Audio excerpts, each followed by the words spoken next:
Sirdaryo viloyati Ko'zi ojizlar kutubxonasida yilning eng yaxshi axborot kutubxona mutaxassisi ko'rik tanlovining viloyat bosqichi bo'lib o'tdi.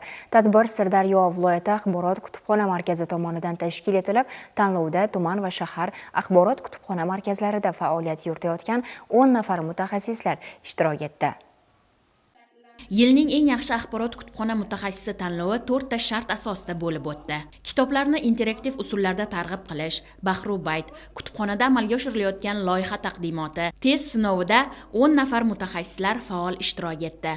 Hakamlar hay'ati tomonidan ishtirokchilarning kasbiy mahorati, ijodiy yondashuvi va innovatsion faoliyatiga e'tibor qaratildi.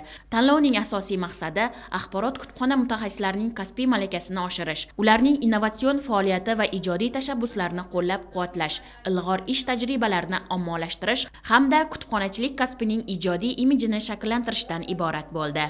Baholash natijalariga ko'ra 3-o'rin Shirin shahar axborot kutubxona markazi mutaxassisi, 2-o'rin Oqoltin tumani axborot kutubxona markazi mutaxassisi, 1-o'rin esa viloyat axborot kutubxona markazi mutaxassisiga nasib etdi.